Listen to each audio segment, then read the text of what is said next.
लोकसभा चुनाव का जैसे ही हो गया ऐलान, वैसे ही समाजवादी पार्टी ने देर न करते हुए आजमगढ़ को, जो समाजवादी पार्टी का गढ़ माना जाता है, वहां से धर्मेंद्र यादव को एक बार फिर से टिकट दे दिया है। जहां पिछली बार उपचुनाव में दिनेश लाल यादव ने कुछ 8,500 9,000 के अंतर से उनको चुनाव हरा दिया था, लेकिन उस समय ये माना जा रहा था कि गुड्डू जमाली जो बीएसपी के कैंडिडेट थे, उनके मजबूती से चुनाव लड़ने की वजह से ही दिनेश लाल यादव वहां पे चुनाव जीत सके थे। लेकिन इस बार चुनाव में ऐसा नहीं है। इस बार चुनाव में जो गुड्डू जमाली पिछली बार चुनाव लड़े थे, इस बार वो समाजवादी पार्टी में चले गए हैं और इस समय एमएलसी भी बना दिए गए हैं।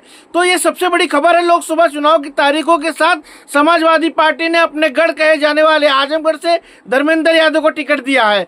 पिछली बार त्रिकोणी श्रृंखला थी, जिसमें गुड्डू जमाली, दिनेश लाल यादव, निरहुआ और धर्मेंद्र के बीच में एक मजबूती के साथ एक बढ़िया तरीके से चुनाव हुआ था, जिसमें तीनों ही प्रत्याशियों में बहुत ज्यादा अंतर का फासला नहीं था।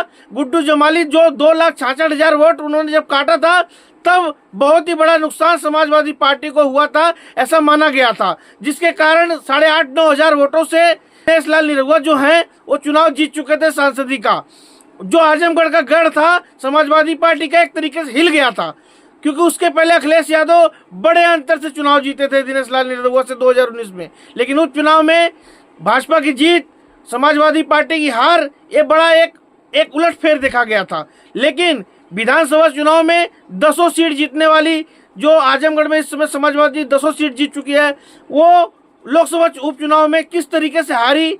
धर्मेंद्र यादव को एक बार फिर अखिलेश यादव ने विश्वास जताते हुए फिर से 2022 की तरह फिर से 2024 में उनको टिकट दिया है। और इसमें यह देखना है कि दिनेश लाल निरहुआ जो हैं, वो अभी कुछ समय पहले उनका एक बयान सामने आया था कि मैं अपनी पार्टी से एक गुजारिश करता हूं कि जहां से अखिलेश यादव चुनाव लड़े, मुझको वहां से टिकट दिया जाए। तो उनका ये बड़ा कॉन्फिडेंस था।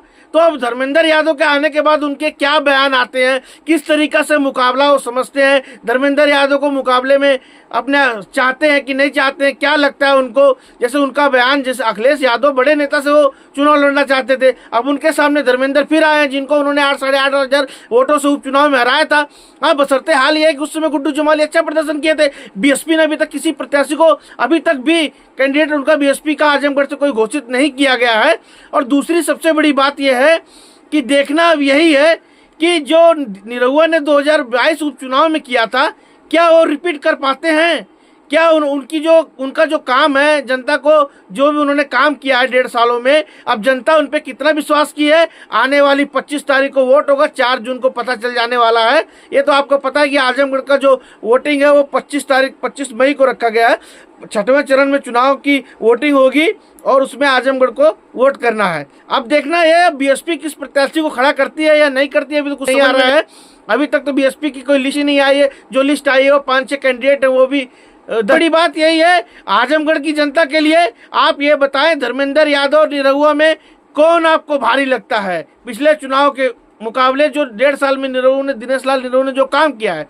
तो आप कमेंट बॉक्स में जरूर हमको बताएं कि कौन आपको भारी लगता है। वीडियो अच्छी लगे तो लाइक करें, सब्सक्राइब करें, शेयर करें। फेसबुक पे देख रहे हैं तो फॉलो करें। और चुनाव के हर अपडेट हम आपके पास पहुंचाएंगे सबसे पहले शहर की आवाज चैनल पे।